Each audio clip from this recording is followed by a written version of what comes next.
Hello and welcome back to Shirts in Time.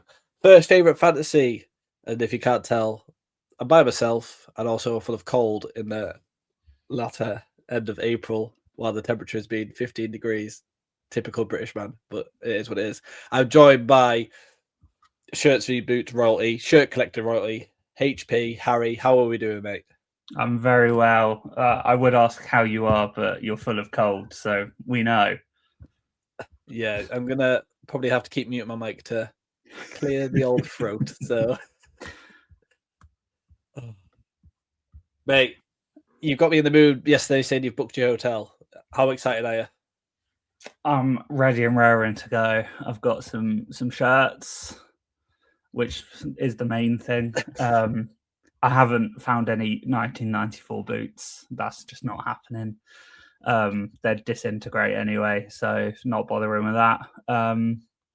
But yeah, I think fingers crossed we're ready and raring. Got a few bits in the pipe work that a few people know about, but should be pretty special.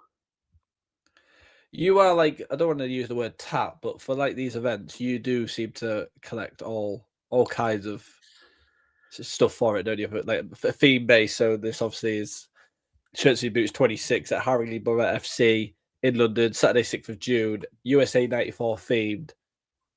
People like the team shirts, or people attended, or sometimes even the boots lads. They dip into the shirts for that tournament or for whatever the theme is.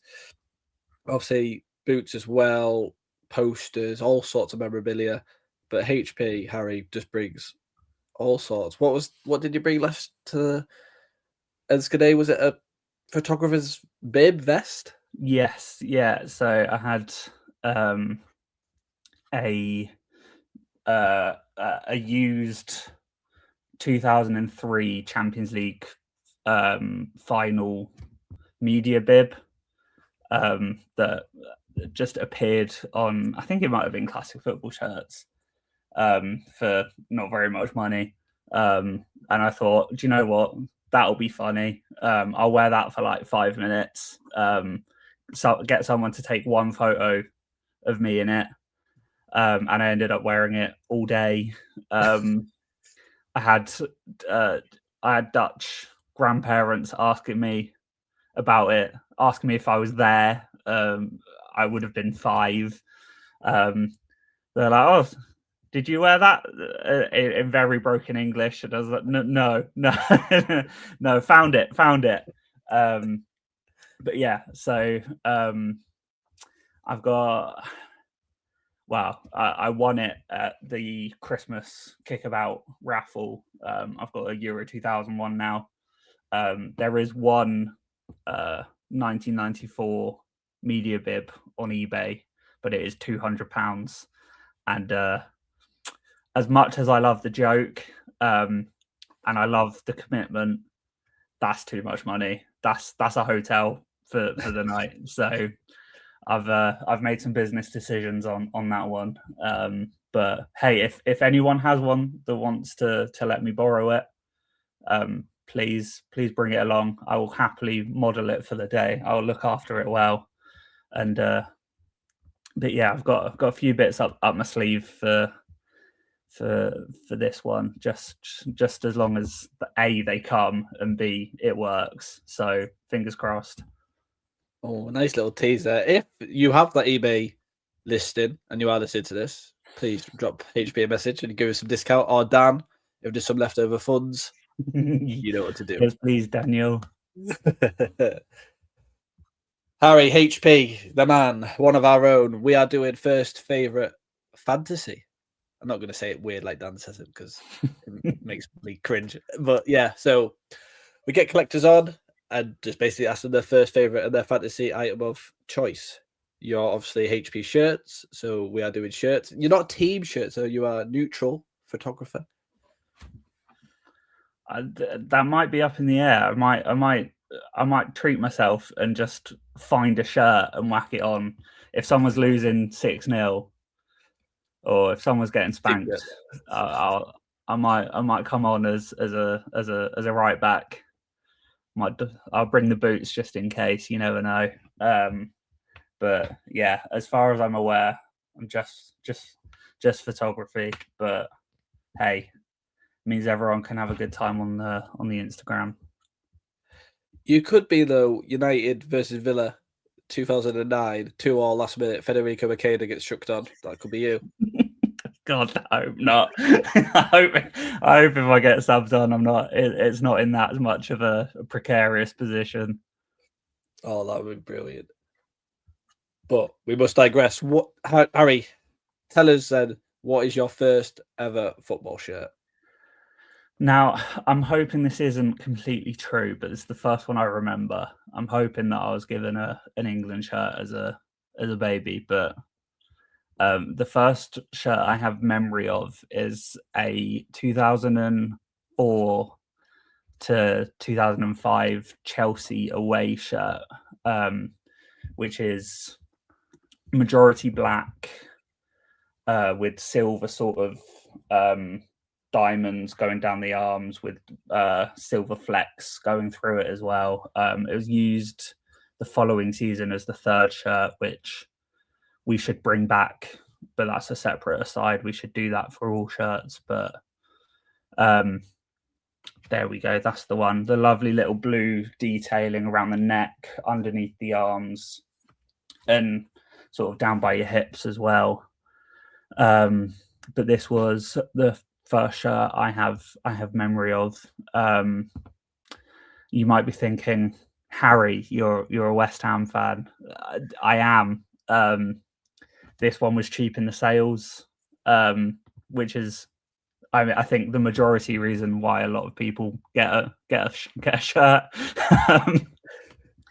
It was bought, I think it was around my birthday, and I had Powell 7 on the back. So I think it was when it was used as the third shirt, I had it bought for me, because that would have been around my 7th birthday.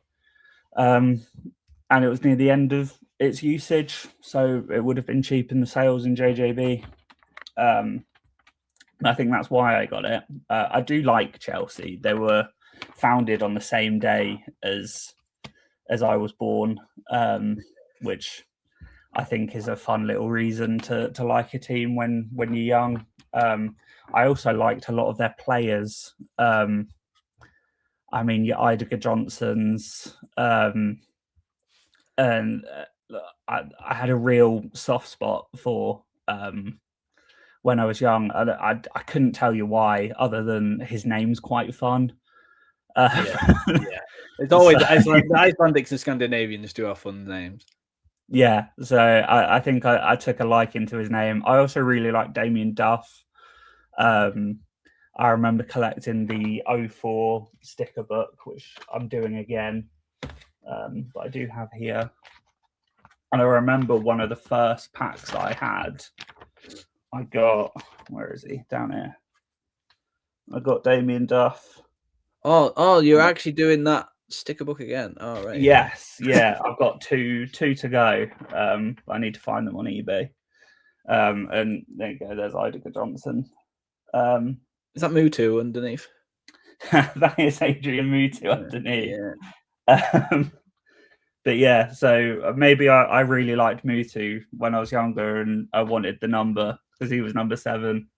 But yeah, I think it was the perfect storm. If they were founded on the same day that I was born, they were probably, because they were winning the league, they were probably up first on match of the days in the morning and that sort of stuff. So I think it's the perfect storm as a young boy watching football.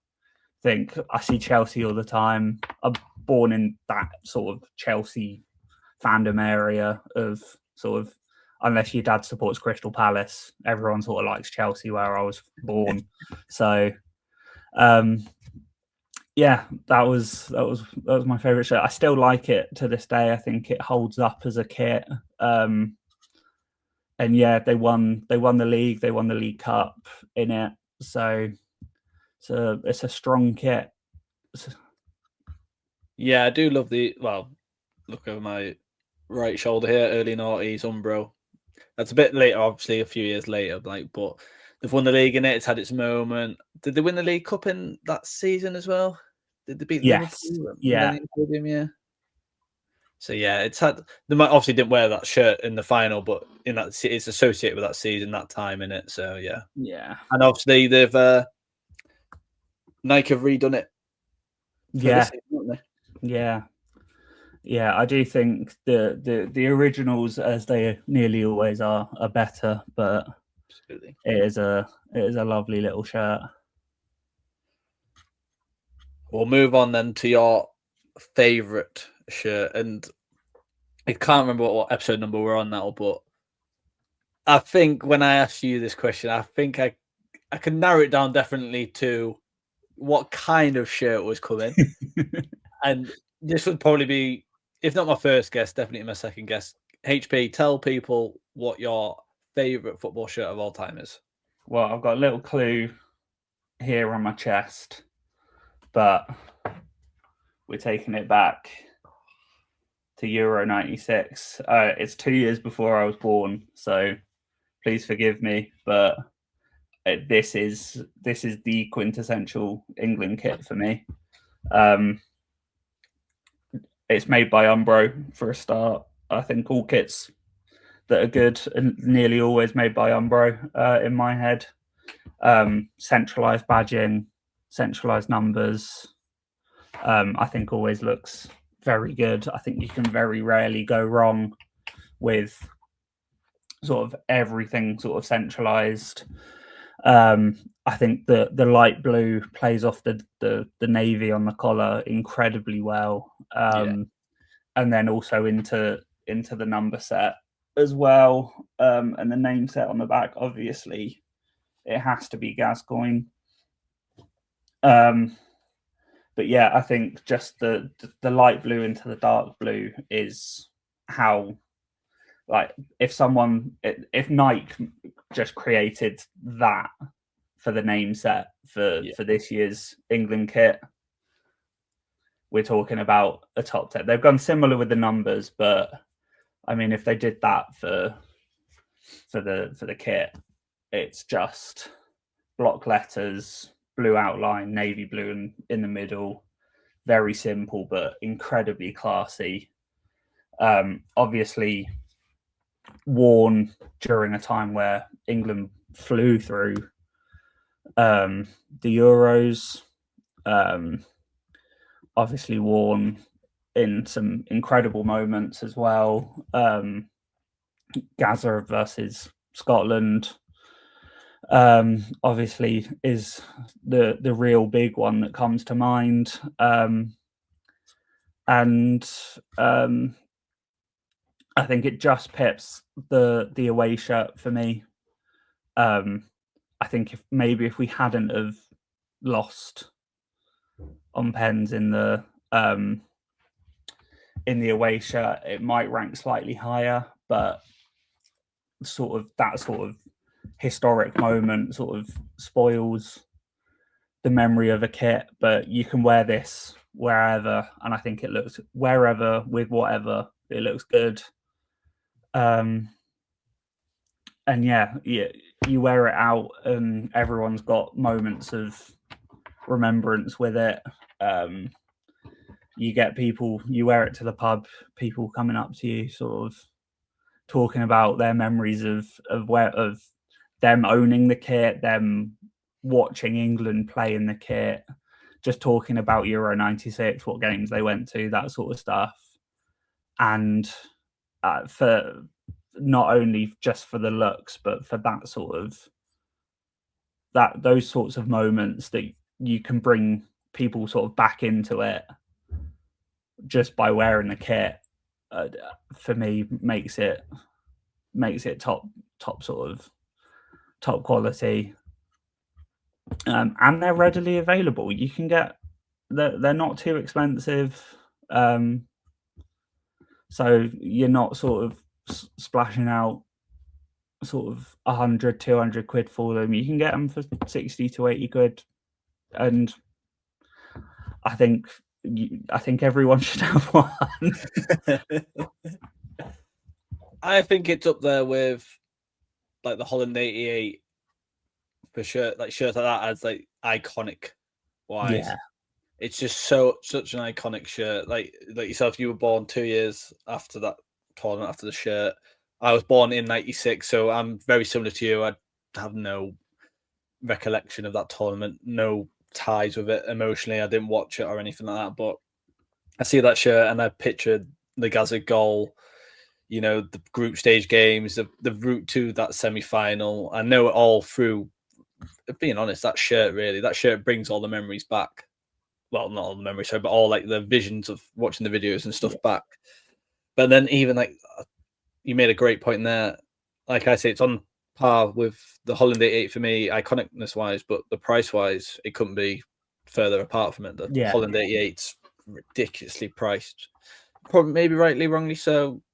Collectors, people choose what they pay, people choose what they list it for. But that England shirt, for such a iconic and a great shirt as well, in my opinion and your opinion, it's cheap, very good price for it, and like so many of it.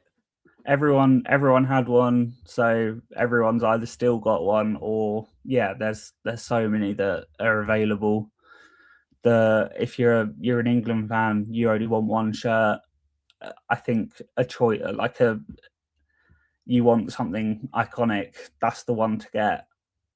That is the one you want. I mean, even just sort of like the badge playing off of the blues on the badge matching up to the shirt, like it just, everything seems thought out in it. It's a lovely material to wear, just from a sort of completely normal, and it's got, because of the texturing in the shirt material, it doesn't look like you're just wearing a plain white t-shirt, even if you don't have the name set or the badges or anything. It's got that sort of texture that it looks nice no matter what. And it just, I mean, I can just stare at it. I think it's just it's just one of those shirts you can just sort of look at and go, yeah, someone was cooking up an absolute storm. So like the Umbro design team must have walked out of their office and just gone, that is it, that's the one. And I don't know if they got better. I don't know if that was the only England shirt that they ever made ever again. Like, that's the one to bow out on. Like, 98 was good. We can sort of excuse sort of the late noughties up until we get to sort of Tailored by Umbro, which is as classy as they can probably get. But if you had to wear that for a decade, I don't think people would mind. I really don't think people, if everyone just went, yeah, do you know what? Given the choice of either this one or sort of others, you just stick with that one. Yeah, absolutely, mate. Absolutely. Right. We're gonna when I wasn't, so like I said, your favorite shirt, I kind of could kind of maybe guess what was coming. Your fantasy shirt, I could have guessed to the rest of until Shirts v Boots in June. I wouldn't have guessed this shirt. Harry, what is your fantasy shirt? Well, I had to think long and hard about this one. Could have gone with any number of England match-worn shirts. It would have been very easy to say Bobby Moore's match-worn England 66 final shirt and just be done with it. But I have gone with Adrian's match-worn goalkeeper shirt from West Ham versus Everton, third round replay on the 13th of January 2015. And I know for some people, I've clicked a memory in their head of a game on a Tuesday night, and they've gone, yes, I remember that. That is an incredible shout. And I'm hoping someone it's clicked in their head and gone, that's the one. The shirt itself, nothing special at all. Why we went yellow and purple, I do not know. Looking back at it, because it's not claret, it's No, purple. It's it is not claret. purple. There's Yeah. nothing to do with West Ham on it. It's just an Adidas template. You can pick them up quite well, fairly easily. But this is the one I want is for the memories. I was at the game. I'm sure it was a Tuesday night. It was definitely during the week because I went to college the next day, and I have never been so tired in all my life. But yeah, I can't remember if it was 0-0 or not, but one of my friends said, I can get tickets to West Ham versus Everton. Do you want to come? And I said absolutely, yeah. Let me know. It was like 20 quid a ticket, something like that. It was really, really cheap because it was a midweek game at Upton Park at the bowling ground. And we thought, yeah, look, why not? A few friends that aren't massively into football came. But yeah, it was. I mean, the whole game was incredible. It was versus Everton when they had Lukaku there. Kevin Morales, I remember, played quite well. Oh, yeah. We had some proper names as well. So I think for us, we were still in a bit of a weird sort of stage where we'd not been massively back in the Prem for too long, but we had. I mean, Noble was there. Stuart Downing was there. I remember. I think it was Enna Valencia started.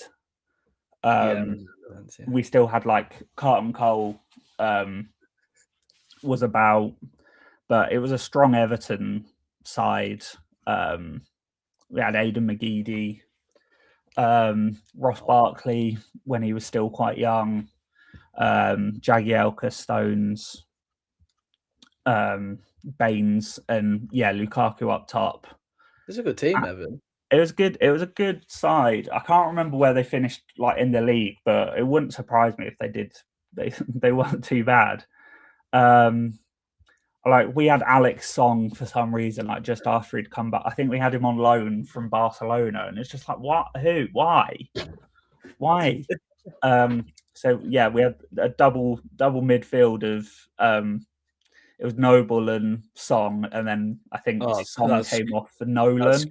That screams pace. Oh, even more pace. Get Song yeah, on. it's just really West Ham. But yeah, it ended 2-2 in extra time. I think it went 1-1 in normal time. And then yeah, it went to extra time, and I remember thinking, this is it. This is where we lose. Sort of classic West Ham, not making it out of the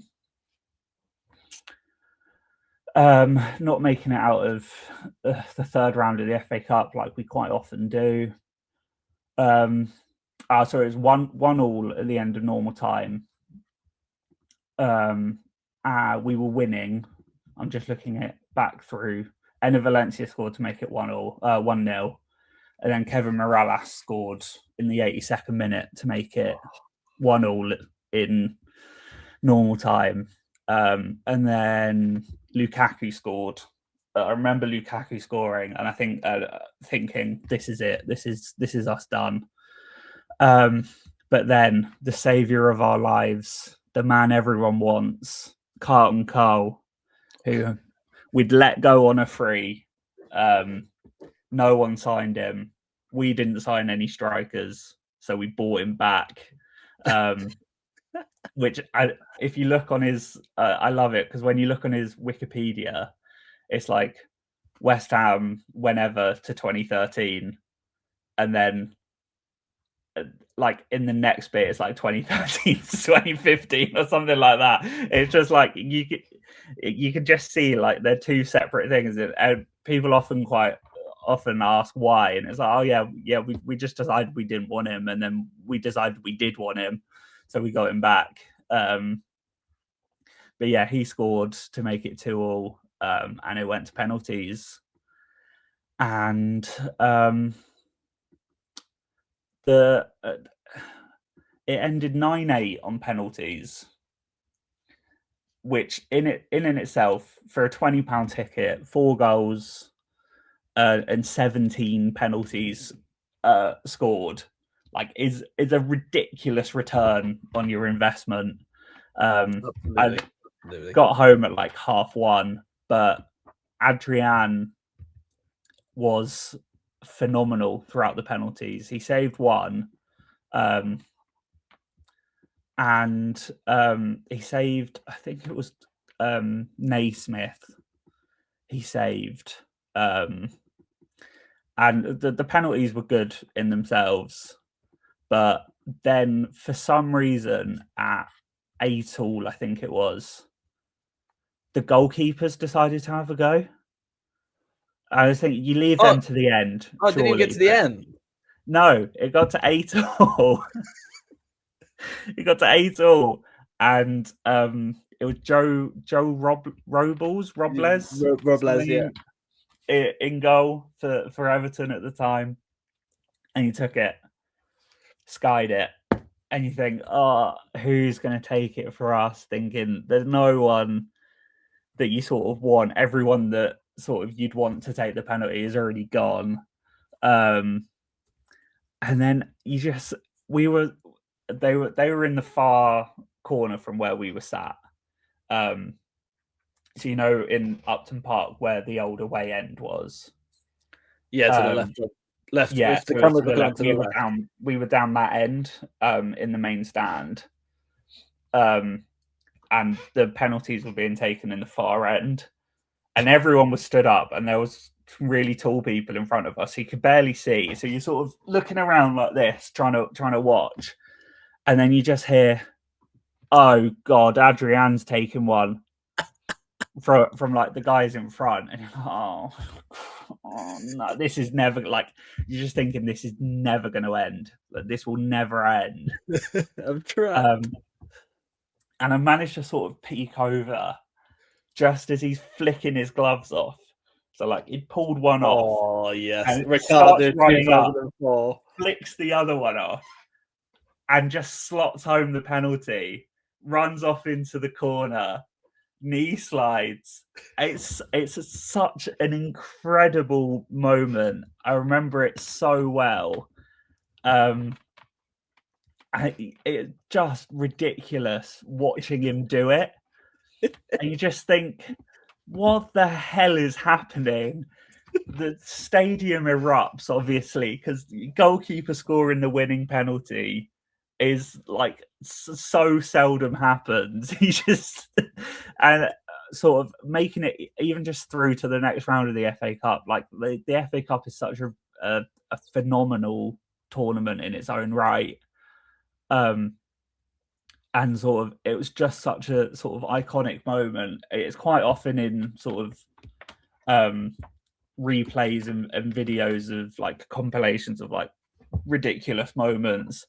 But yeah, it was just the flick off of the glove as he's running up, slots it, knee slides, and yeah, if that shirt ever comes available, I've got a bid for it. I've got to try. Yeah, because it's such a fun moment.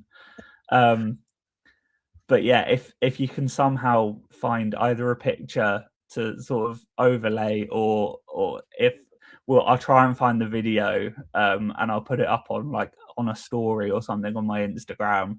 But such an incredible moment, and that is the shirt that I want. The gloves would be incredible, anything, but that shirt is the moment. It's the FA Cup moment of memory for me. anyone ever like talks to me about the FA Cup, like my head just goes immediately to there. We got back at sort of like 1:30, 2:00. There he is, gloveless. He's just and he goes down into the corner, knee slide, just a 10 out of 10 moment. And he was a really good keeper for us, so I really liked him. Went to Liverpool, wasn't very good, but for us, he knew what he was doing, and that is the fantasy shirt. So if anyone has it and fancies selling it, please. But that is the one. I mean, look how dirty it is as well. I know, it was absolutely it's proper FA Cup football, like pristine pitch, two Premier League teams, but somehow managed to be as muddy as humanly possible. Mid-Jan football, just it's incredible. But that's the one. That's the one for me. That's what I want.